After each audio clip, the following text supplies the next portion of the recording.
Ya, puji Tuhan, Shalom Bapak Ibu yang dikasih Tuhan, baik yang di sini maupun yang di rumah dan dimanapun Anda berada. Hari ini Bapak Ibu Saudara bersama-sama dengan seluruh gereja segala abad, saya katakan bersama dengan seluruh gereja segala abad, kita sedang merayakan satu hari raya besar gereja yang disebut dengan Hari Raya Pentakosta ya. Walaupun kalender kita tidak pernah memberikan sebuah ulasan tentang Hari Raya Pentakosta ya. Kalender kita tidak pernah menuliskan bahwa 10 hari setelah Tuhan Yesus naik ke surga itu ada 1 minggu ya yang oleh gereja dirayakan dari zaman ke zaman.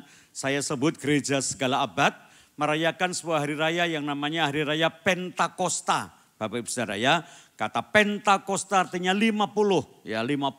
Apa itu 50? 50 hari setelah Paskah itu adalah warisan dari sebuah hari raya yang diwariskan oleh orang Yahudi kepada gereja pada zaman itu ya. Bapak Ibu bukan kebetulan ini ya. Hari Raya Pentakosta merupakan hari raya yang kedua dari orang Yahudi, adalah hari raya besar buat mereka. Kenapa? Yang pertama orang Yahudi diwajibkan merayakan hari raya, satu yang disebut dengan hari raya Paskah. Ya, hari raya Paskah yang dirayakan pada tanggal 14 bulan Abib. Ya, setiap tahun. Jadi Paskah itu selalu dirayakan malam hari tanggal 14 bulan Abib setiap tahun. Ya, 50 hari setelah Paskah ada hari raya yang disebut dengan hari raya Sefaot atau hari raya Pentakosta. Ya, hari raya Pentakosta dirayakan 50 hari setelah Paskah. Dan apa itu hari raya Pentakosta? Hari raya Pentakosta untuk orang Israel, orang Yahudi pada mulanya adalah hari raya di mana mereka memperingati turunnya Taurat. Ya, turunnya Taurat di Gunung Sinai, mereka memperingati yang namanya hari Pentakosta. 50 hari setelah Paskah, hari raya turunnya Taurat. Tapi hari raya Pentakosta juga merupakan hari di mana terakhirnya mereka menyabit gandum. Ya, jadi kalau ada gandum-gandum yang tua yang belum disabit, hari itu menjadi satu hari terakhir untuk mereka sabit gandum. Makanya juga bisa disebut dengan hari raya panen raya gitu saudara ya. Panen raya, besar-besaran gandum. Nah, pada saat itu juga terakhir mereka menyabit gandum, dimulailah sebuah hari mereka untuk mengambil buah-buahan. Ya, mereka memanen, ya, mereka menuai, ya, buah-buahan. Nah, pada waktu itu juga sebagai sebuah hari raya ucapan syukur yang besar, hari persembahan, makanya orang-orang Israel diwajibkan 3 kali datang ke Yerusalem setiap tahun. Hari raya Paskah, hari raya Sefaot atau Pentakosta, dan hari raya Sukot adalah hari raya Pondok Daun. Wajib 3 kali setahun. Seluruh orang Israel pulang dari manapun mereka ada, baik orang Israel asli, ya orang Yahudi maupun Porselit. Apa itu Porselit? Porselit adalah penganut agama Yahudi, tapi bukan orang Yahudi. Wajib ke Yerusalem 3 kali setahun. Ya, makanya saya beberapa waktu lalu saya upayakan 3 kali setahun ke Israel. Sekarang sudah mulai umur 65 ini rasa-rasanya sudah tidak mampu 3 kali, mungkin ya sekali 2 kali lah ya. Dan kali terakhir saya ke Yerusalem awal tahun lalu itu yang ke-64 kali. Ya, jadi sekarang sudah mungkin akan ganti yang muda-muda ya. Nah, pada waktu itu Bapak Ibu Saudara, pada setiap hari raya Sefaot, orang semua pergi. Lah, kewajiban orang merayakan Pentakosta itu selalu lebih disukai oleh orang-orang muda Israel. Orang-orang Yahudi Israel di perantauan, kalau Pentakosta itu mereka lebih suka pulang atau hari Sefaot atau hari Sukot, Pondok Daun, daripada hari raya Paskah yang muda-muda. Ya, apalagi Yahudi konservatif, Yahudi yang tidak begitu kental agamawinya. Kenapa? Hari raya orang Yahudi yang satu namanya Paskah itu tidak ada sukacitanya sama sekali kalau mereka pulang Yerusalem. Ya, mereka pulang Yerusalem hanya untuk makan roti dan rotinya tidak beragi. Mereka harus makan daging domba, dombanya tidak dimasak, cuma disembelih lalu dibakar. Mereka mesti makan pakai pakaian terikat pinggangnya, lalu pegang tongkat, lalu mereka makan tergesa-gesa dan sayurnya pun sayur pahit. Makanya orang-orang muda kalau diajak pulang ke Yerusalem rayakan Paskah agak malas. Ya, Jadi mereka lebih suka hari Pentakosta. Kenapa? Hari Pentakosta itu mereka datang semua ya ke Yerusalem. Mereka bawa persembahan-persembahan. Mereka wajib makan minum yang manis-manis. Kenapa? Mereka mengenang kembali kemanisan Taurat buat mereka. Mereka makan kue. Biasanya rotinya yang dimakan adalah roti kismis. Ya roti kismis, tahu kismisnya Israel. Besar-besar ya. Jadi antara roti dengan kismis itu sampai rotinya enggak kelihatan, cuma kelihatan kismisnya. Ya satu kali saya suka kismis, sekarang enggak begitu suka kismis. Kenapa? Satu kali pergi ke desa ada anjing Pak. Ya kutunya anjing itu gedenya sekismis itu ya. Ya, jadi sejak itu saya tidak doyan lagi makan itu ya. Jalan lagi di tembok begitu, waduh mateng ya. Jadi kalau makan rotinya Israel yang banyak kismis itu kayak keset yang penuh dengan kutu anjing itu ya. Jadi setelah itu rotinya manis, pakai kismis lagi, dicelup dengan madu lagi. Bayangin, sudah roti manis, pakai kismis, celup madu, lebih manis lagi. Makannya buah-buah yang manis. Ya ada apel dipotong-potong, ada anggur, itu pun direndam di madu, lalu mereka makan Bapak Ibu Saudara ya. Jadi mereka makan semua buah-buahan, yang wajib dibawa adalah buah adalah anggur. Ya, makanya Bapak Ibu Saudara satu kali orang Israel pulang membawa anggur untuk makan minum. Dan semua orang dari perantauan biasanya kalau pulang ke Israel tidak lagi bawa buahnya anggur. Tapi anggur perasan, anggur yang manis yang mereka pakai nanti pada waktu setelah ibadah. Mereka makan, minum, pesta ya sebagai ucapan syukur. Lalu perayaan ini menurun artinya sehingga lama-lama perayaannya menjadi lebih duniawi. Apalagi pada zaman itu orang Romawi ada di Israel juga sebagai penjajah, sebagai penguasa. Mereka juga peminum anggur, cuma anggurnya bukan lagi anggur yang baru, yang diwajibkan seperti orang Yahudi. Mereka minum anggur dari macam-macam tempat dengan bermacam-macam merek. Dan kalau mereka pulang biasanya orang yang ada dalam pengasingan, orang yang boro kerja ke luar negeri, kalau pulang kembali ke negeri itu tidak cuma pulang untuk merayakan hari raya, tapi sekaligus pamer. Halo?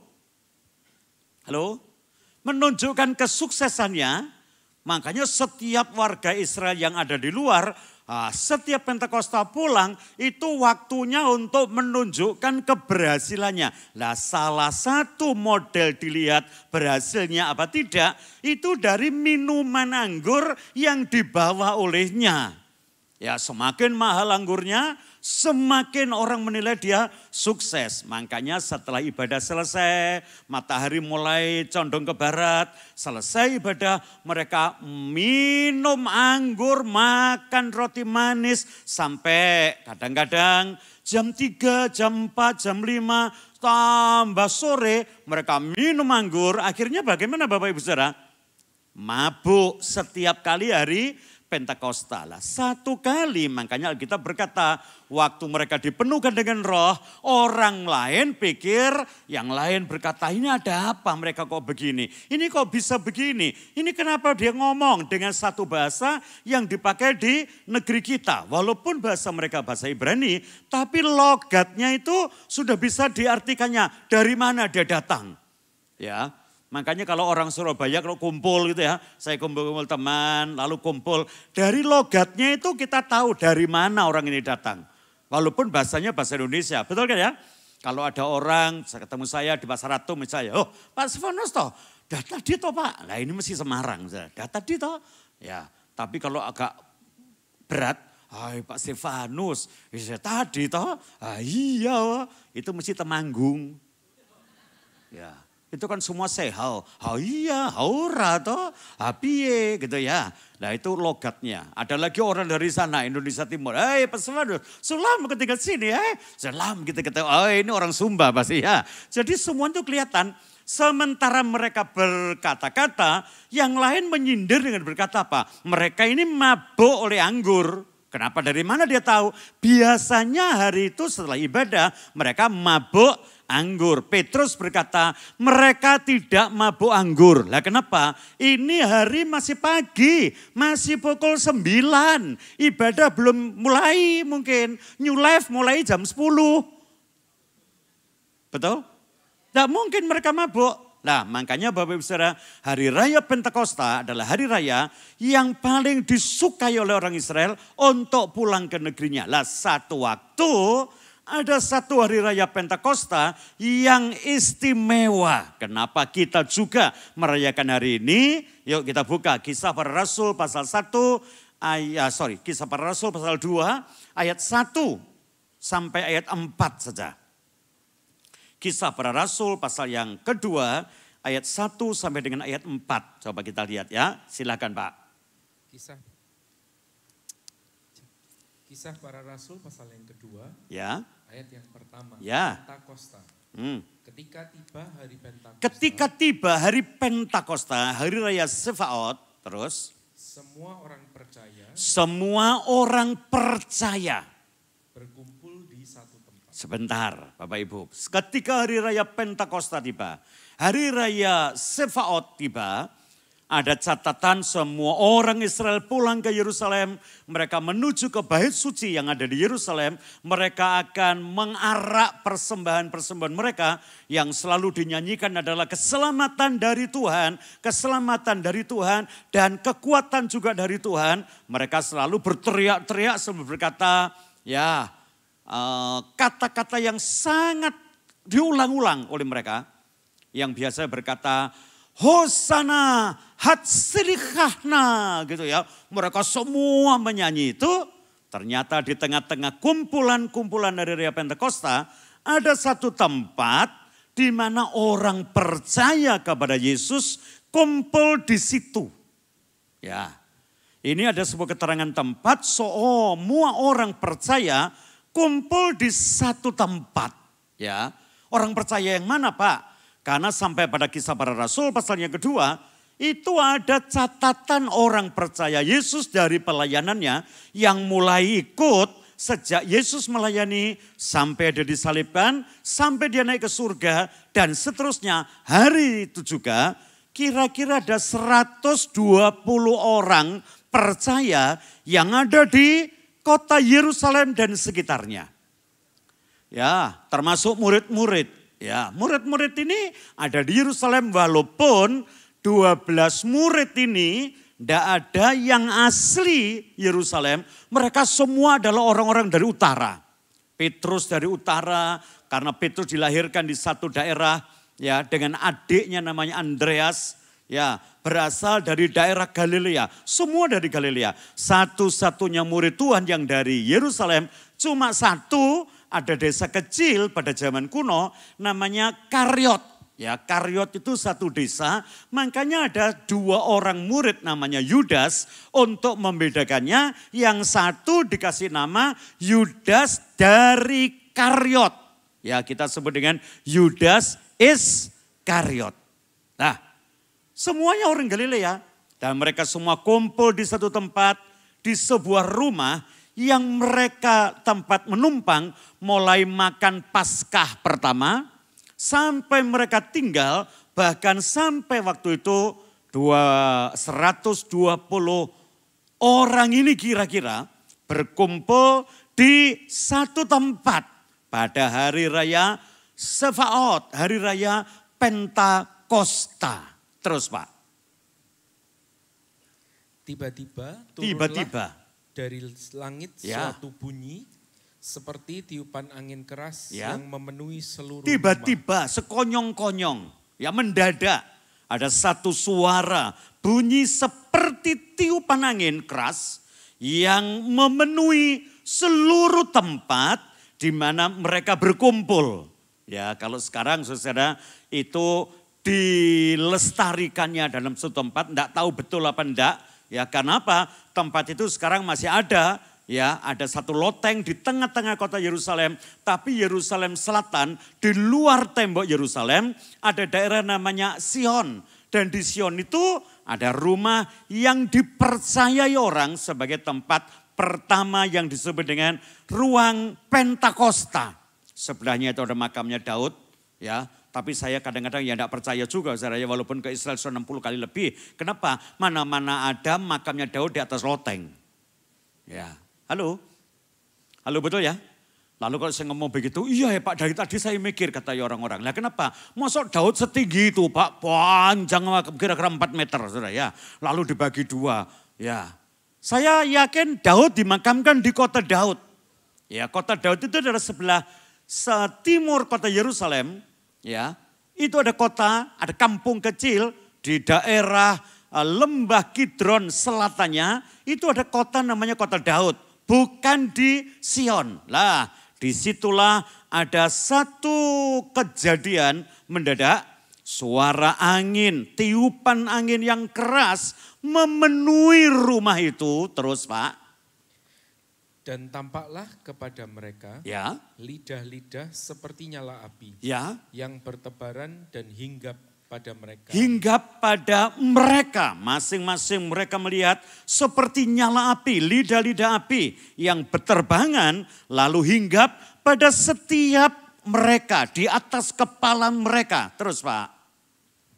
Maka penuhlah mereka dengan Roh Kudus. Maka penuhlah mereka dengan Roh Kudus. Lalu mereka mulai berkata-kata. Mereka mulai berkata-kata. Dalam bahasa-bahasa lain. Dalam bahasa-bahasa yang lain, lanjut. Seperti yang diberikan oleh Roh itu kepada mereka untuk mengatakannya. Bapak Ibu Saudara. Ya. Ini adalah khotbah seri Pentakosta saya di tempat ini yang ketiga kali. Kenapa? 3 kali berturut-turut saya khotbah pas Pentakosta. Halo? Halo betul ya? Pas Pentakosta. Nah bagaimana ada hari ini? Pentakosta menjadi satu hari raya bagi gereja. Kenapa? Bagi orang Israel, Pentakosta ini merupakan hari selesai mereka panen gandum menuju kepada panen buah. Ya, musim menuai. Dan saat itu juga murid-murid dipenuhkan dengan Roh.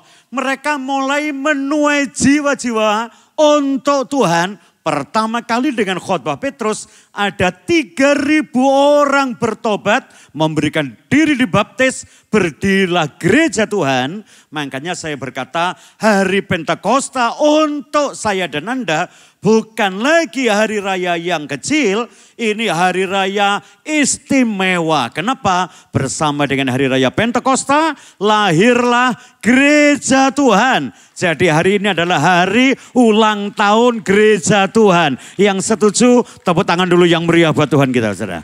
Ini jemaat mula-mula lahir pada hari raya Pentakosta dengan anggota jemaat 3.000 orang kira-kira. Nah Bapak Ibu Saudara, yang saya mau tekankan pagi ini adalah Pentakosta hari ini, hari turunnya Roh Kudus, hari pertama misi dilakukan, hari pertama khotbah diberitakan, hari juga pertama kali untuk apa? Untuk gereja menuai, mencari jiwa, panen raya, bukan lagi panen buah anggur, apel, zaitun dan sebagainya. Tapi percayalah NLC akan panen jiwa-jiwa besar untuk kemuliaan Tuhan. Yang setuju katakan, yang percaya katakan. Nah, bagaimana mereka dipenuhkan dengan Roh? Ini merupakan sebuah penggenapan janji. Ya, Roh Kudus ini bukan sesuatu yang dadakan diberikan kepada murid-murid bertepatan dengan hari Pentakosta. Tapi hari itu adalah hari yang telah ditetapkan oleh Tuhan, dijanjikan oleh Tuhan. Jadi kepenuhan Roh Kudus ini bukan sesuatu yang mendadak, walaupun kelihatannya ada kata tiba-tiba. Pada hari raya Pentakosta, pada hari raya Pentakosta ya tiba-tiba. Ayat yang kedua dikatakan tiba-tiba. Tapi sebenarnya kepenuhan Roh untuk murid-murid bukanlah sesuatu yang datang dengan tiba-tiba. Jauh hari sudah direncanakan, jauh hari sudah disampaikan oleh Tuhan kepada murid-murid bahwa mereka ini mendapatkan sebuah janji. Ya, saya kembali lagi katakan, penuh Roh bukan sesuatu yang secara tiba-tiba, tapi Tuhan telah merencanakan. Coba kita lihat pasal 1 ayat 8, pasal 1 ayat 8.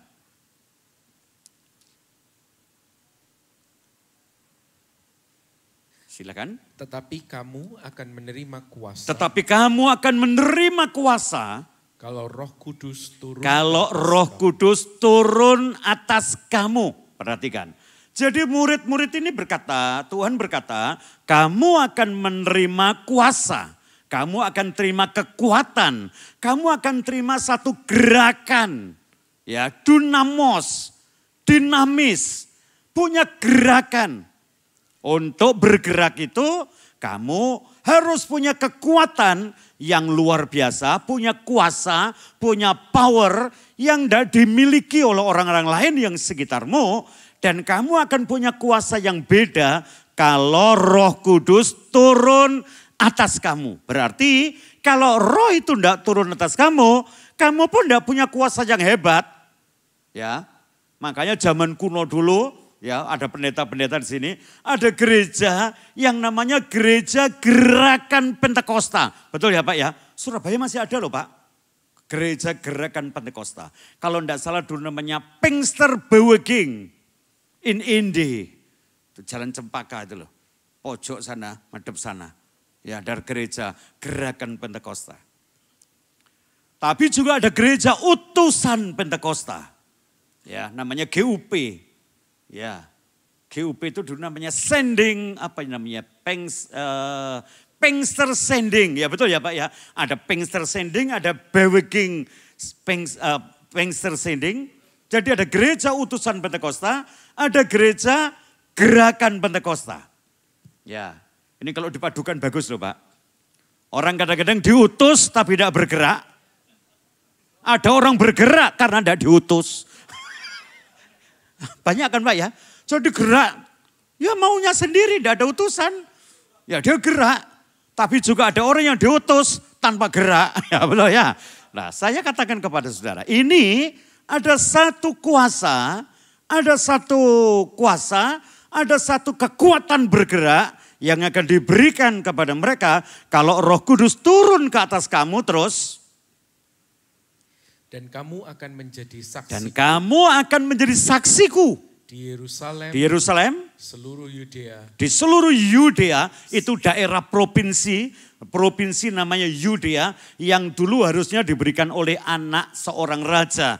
Herodes Agung memberikan Yudea kepada anak nomor 1 namanya Arkelaus. Masih ingat kan? Anaknya Herodes Agung itu ada 3. Arkelaus nomor 1 dapat Yudea. Lalu ada anak nomor 2 Antipas dapat daerah Galilea.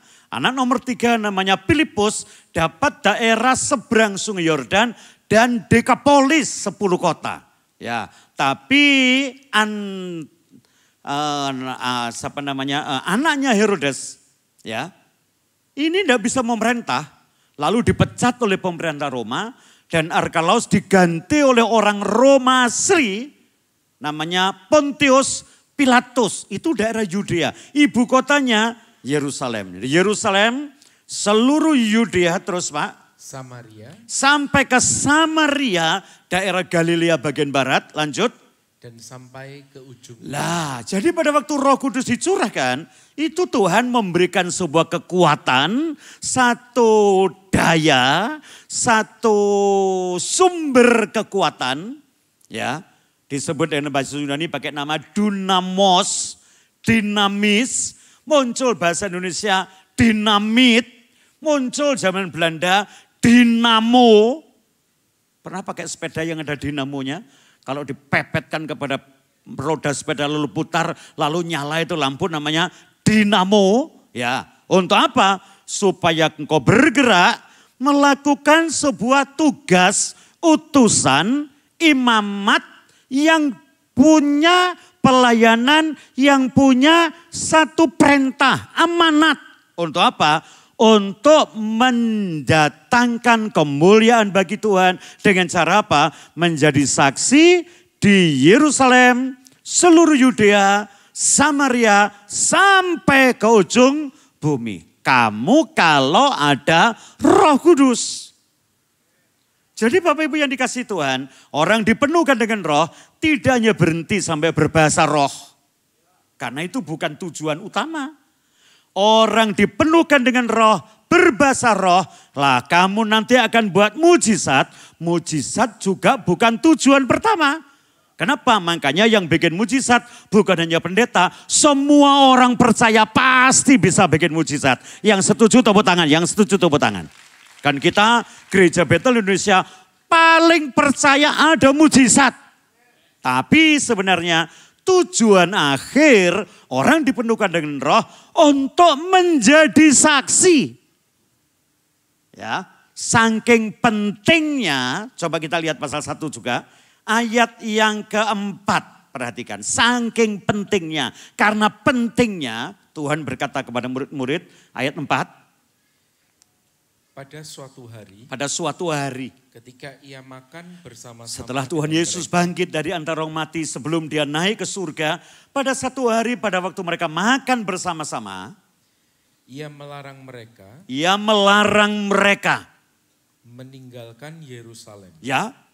Dan menyuruh mereka tinggal di mereka situ. Harus tinggal di Yerusalem. Perhatikan betapa pentingnya pesan ini. Di tengah-tengah makan. Ya. Ini hebat loh kalau kita pelajari. Orang makan itu serius mikirin makan. Halo? Betul ya? Di tengah-tengah makan Tuhan pesen waktu mereka makan. Kalau ini tidak penting pasti ditunda oleh Tuhan. Nanti ya setelah makan aku akan ngomong sama kamu ya. Tapi mungkin Tuhan berkata lain dalam hatinya. Ini mungkin nanti kalau setelah makan ya mereka pergi. Biasanya orang kalau sudah habis makan ngantuk. Nanti kalau dikasih tahu sesuatu mesti lupa. Ngomong apa itu dia? Ngomong apa dia? Di tengah-tengah makan Tuhan berkata, apa Pak katanya? Ia melarang mereka. Terus meninggalkan Yerusalem. Menyuruh mereka tinggal di situ. Menantikan janji Bapa. Perhatikan. Mereka menantikan janji Bapa. Pesan di tengah-tengah makan. Lanjut. Yang demikian katanya. Telah kamu dengar daripadaku. Kamu telah dengarkan, aku telah mengucapkannya, aku telah mengajarkannya kepada kamu. Lanjut. Sebab Yohanes membaptis dengan air. Tetapi tidak lama lagi. Kamu akan dibaptis. Dengan Roh Kudus. Cukup. Lihat saya pelan-pelan tapi pasti. Pesan Tuhan kepada murid-murid. Kamu akan dipenuhkan dengan Roh Kudus.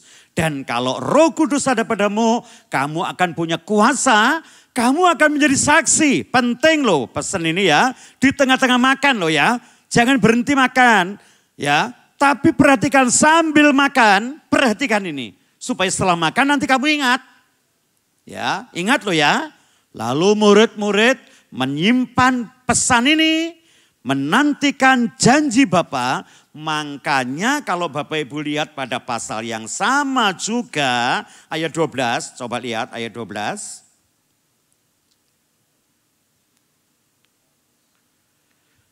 Kisah Para Rasul pasal 1 ayat 12, oke. Maka kembalilah rasul-rasul itu ke Yerusalem dari bukit yang disebut dengan Zaitun, tempat Yesus naik ke surga. Terus Pak, yang hanya seperjalanan sabat jauhnya itu cuma 2000 yard. Kira-kira 1,8 kilometer. Jarak antara Zaitun sampai Yerusalem itu cuma 1,8 kilo, 2000 yard. Kenapa? Orang Yahudi kalau hari Sabat tidak boleh jalan lebih dari itu. Ya, satu kali saya pergi ke Israel Pak. Ada saudara kita dari gereja yang lain yang berkata, Pak besok libur loh ya. Loh kenapa? Besok kan Sabtu.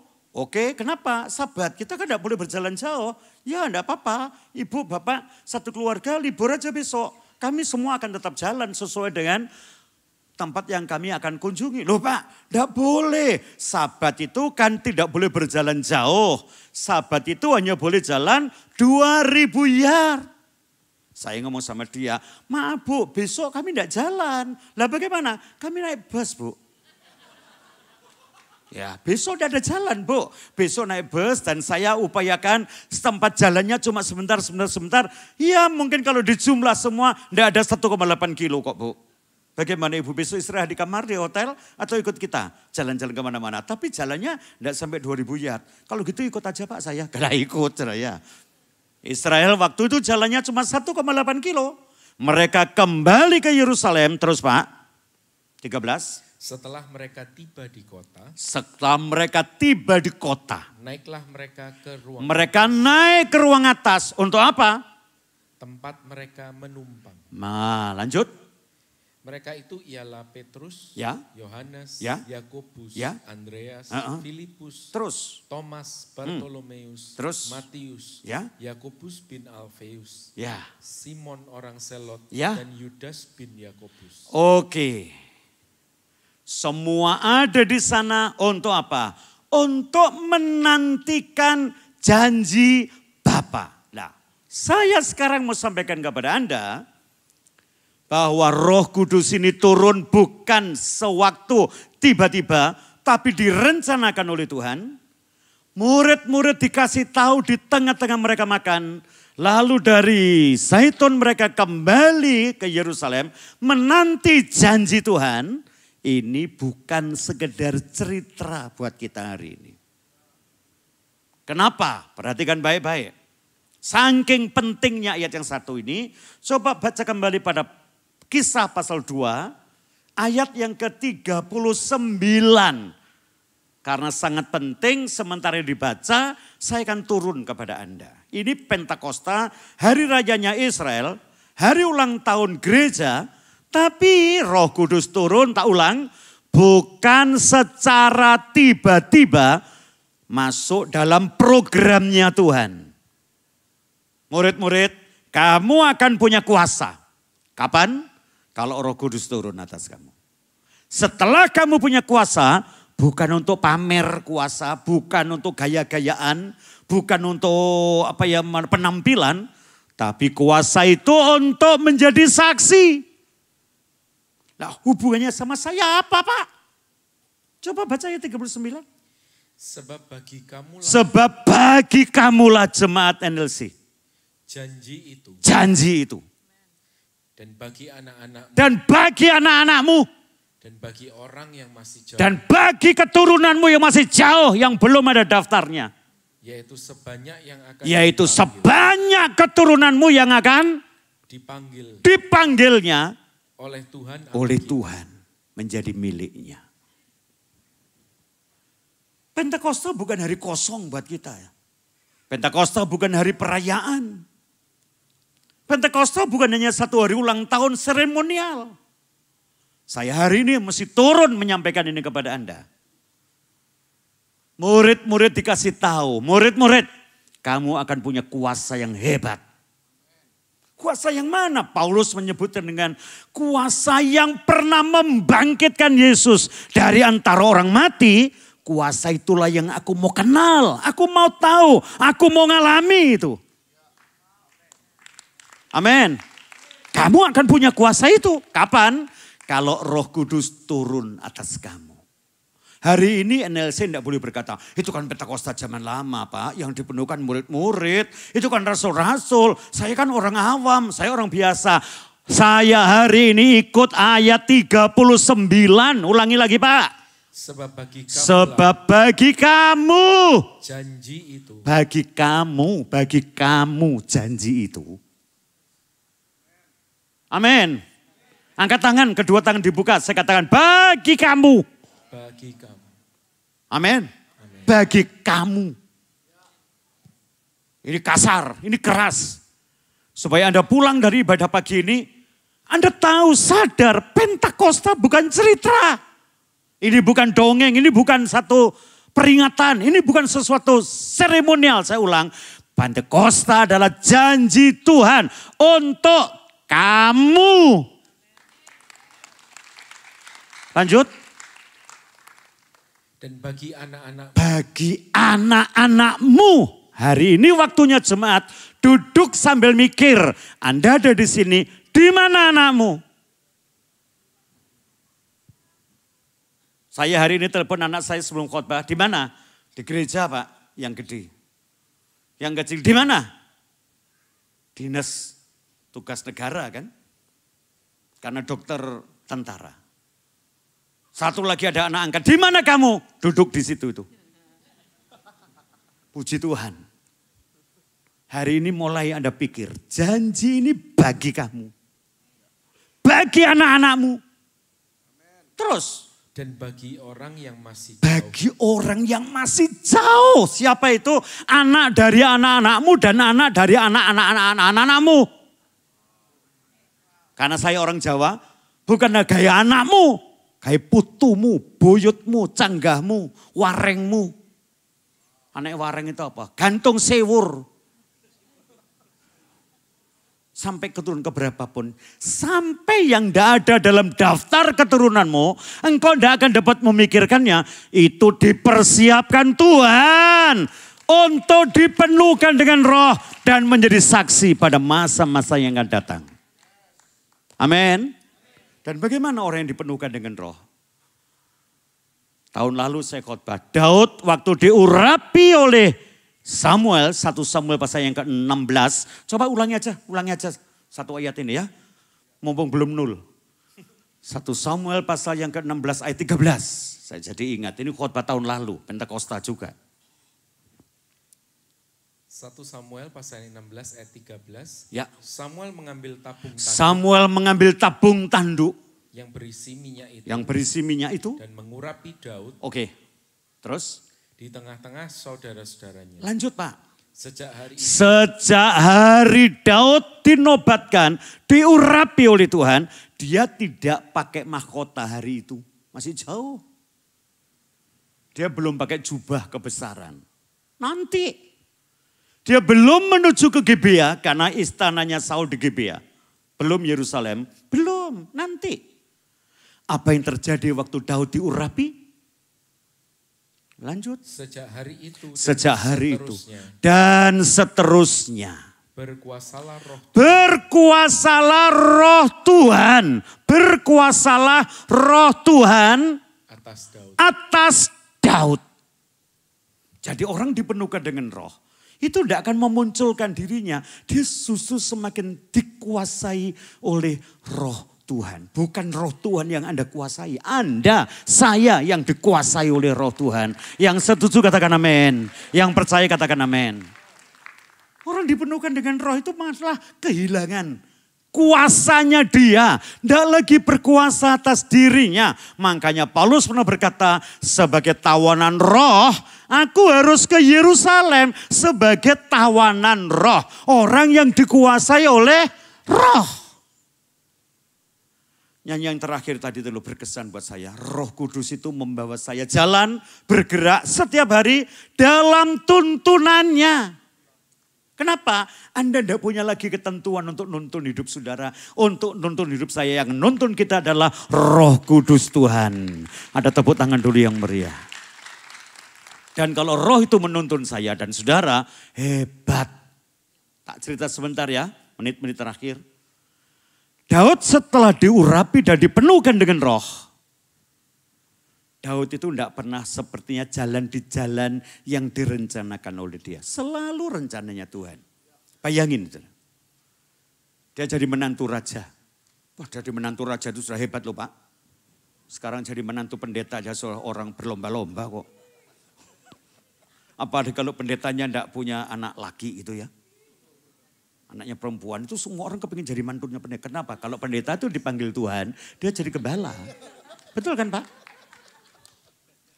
Sampai ada nyanyian khusus untuk kerinduan orang yang mau jadi mantu pendeta. Sambil ngepel gereja itu ada nyanyiannya loh Pak. Ya Bapa, Bapa, aku ingin anakmu. Gitu ya. Jadi aku ingin anakmu. Ya. Coba itu lihat. Daud jadi menantu raja. Dia jadi pembawa senjata raja. Dia menjadi panglima perang. Itu kalau dalam terjemahan bahasa Jawa disebut dengan senopati. Senopati itu adalah orang ketiga dari kerajaan. Yang pertama raja, yang kedua anak raja namanya Mangkubumi, pengganti raja. Yang ketiga senopati. Lah pangkat mentok untuk Daud ya Senopati itu. Dia tidak mungkin jadi pengganti raja. Dia bukan anak raja. Mentok. Tuhan membelokkan jalannya. Dia ini pulang perang, menang. Orang Israel nyongsong dia. Lah yang menyongsong raja. Peraturan buat orang Israel zaman itu, siapapun jenderal yang baru menang perang, dia masuk kota, itu dijemput oleh raja. Kenapa? Raja kan periksa dulu mana tentaramu, yang meninggal berapa, yang masih hidup berapa. Ada penilaian, mana hartamu yang kau dapat dalam peperangan, harta rampasanmu. Ya, lalu akan ada arak-arakan masuk ke kota. Lah nanti akan ada orang menyanyi, tapi nyanyiannya hanya bagi raja. Perhatikan, yang patut dipuji hanya raja. Yang bukan raja tidak boleh dapat pujian. Walaupun yang menang adalah jenderalnya, tentaranya, panglimanya, tidak boleh terima pujian.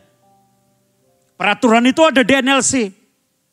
Yang patut dipuji hanya raja di atas segala raja. Amin. Walaupun pelayannya sukses, itu suksesmu. Tapi pujian bukan bagimu.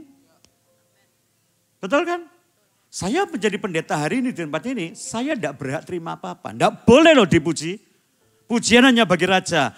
Pendeta, tamu, pengkhotbah cukup yang jadi haknya terakhir hanya PK. Tanya dia, ini adik saya ini ya.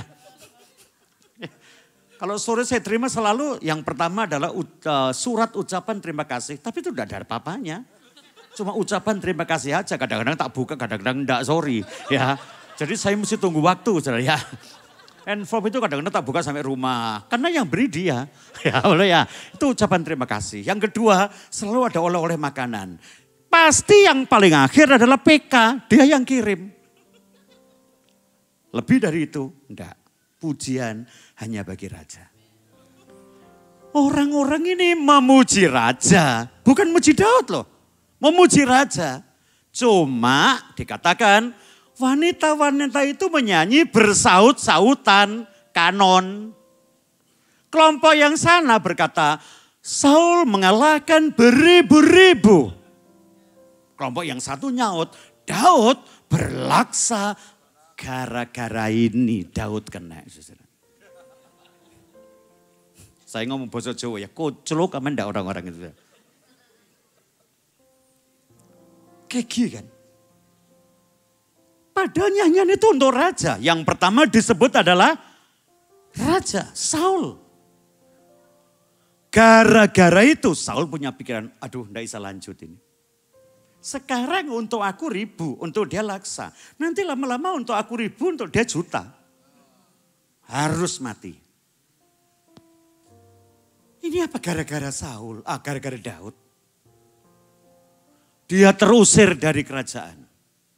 Dia pulang ke Yehuda, mampir kota kecil namanya Nob. Nob itu sekarang masih ada. Sekarang bahasa Ibrani kota Nob itu sebelah utaranya Bukit Zaitun namanya Tel Suafat. Tel Suafat bahasanya Ibrani. Penduduknya orang Arab, mereka tidak mau sebut Tel Suafat. Kalau ditanya mereka dari mana, mereka sebut Al-Sawiyah. Bahasa Arab, Sawiyah. Sawiyah itu Kediri juga ada Sawiyah. Apa artinya Sawiyah?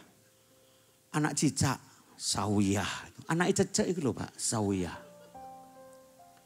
Dia datang ke satu imam itu namanya Ahimelek, betul ya Pak ya? Ahimelek itu anak dari Ahitub, Ahitub itu anaknya Pinehas, Pinehas anaknya Imam Eli. Jadi Imam Eli punya anak Opni dan Pinehas, Pinehas punya anak namanya Ahitub, Ahitub punya anak namanya Ahimelek, Ahimelek punya anak nanti jadi imam juga namanya Abiatar. Daud harus meninggalkan kemewahannya sebagai panglima tentara, kalau sekarang itu kepala angkatan bersenjata, harus minta roti kepada seorang imam. Gara-gara siapa? Gara-gara perempuan itu kan menurut saya. Coba kamu nyanyianmu bagus. Aku enggak kayak gini. Memang dasar mak-mak ini kadang-kadang yang greget no saya. Nyanyi enggak latihan, isinya enggak karuan. Bikin orang sengsara lagi. Sautnya itu dia enggak gena itu. Coba waktu itu aku datang dengan Saul. Kamu nyanyi. Nyanyinya ya saut-sautan berkata, Saul mengalahkan beribu-ribu. Lalu grup B berkata, mantap. Bebas wis aku. Betul?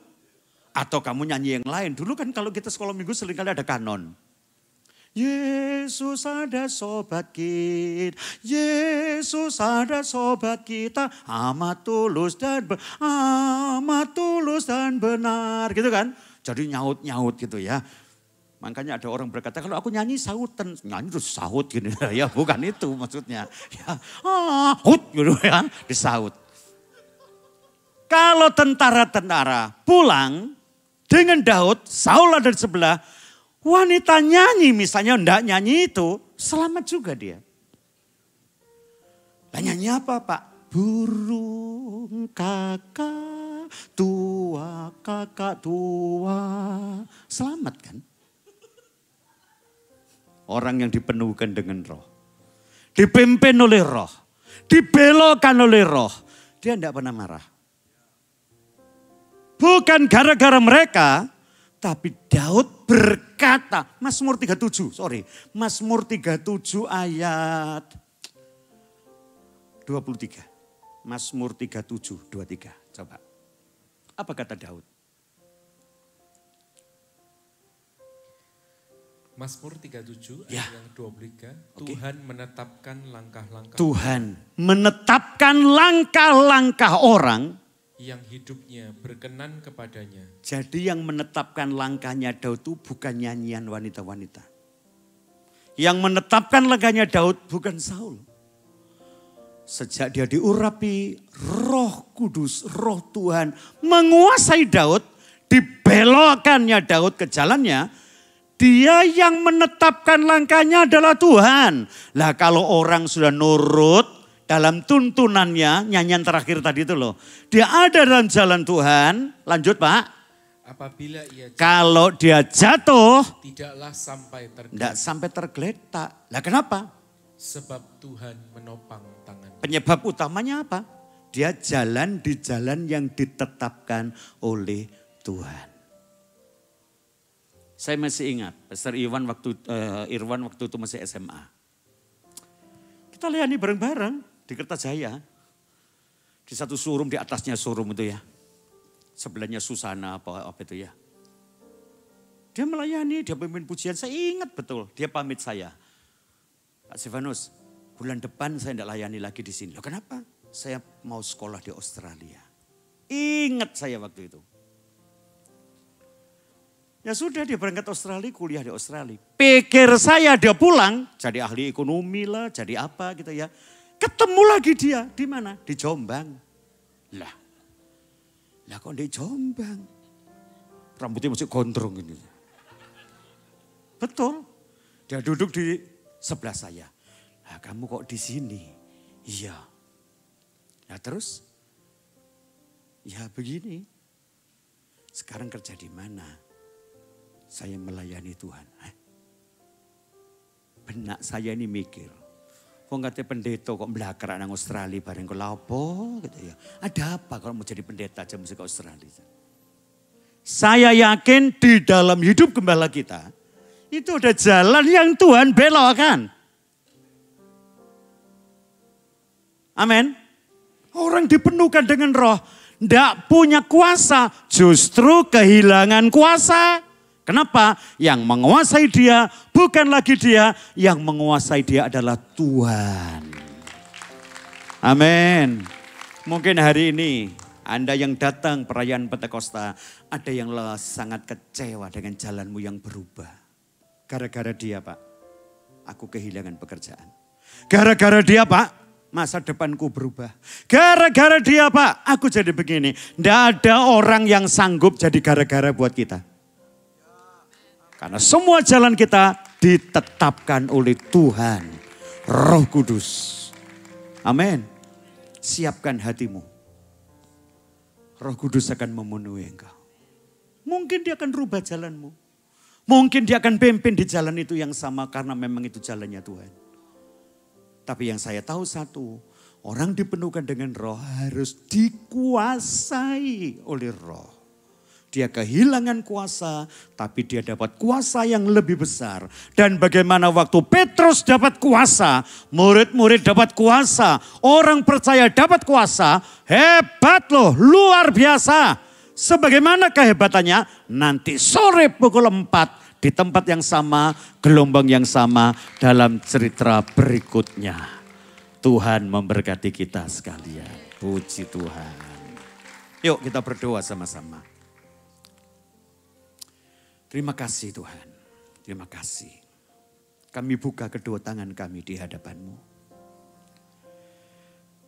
Peringatan Hari Pentakosta bukan lagi sebuah peringatan. Tapi pagi ini ada penggenapan janji Tuhan untuk saya. Untuk hamba-Mu yang menyampaikan ini Tuhan. Janji ini untuk jemaat NLC. Untuk anak-anak kami, untuk cucu-cucu kami. Sampai kepada keturunan yang belum kami lihat.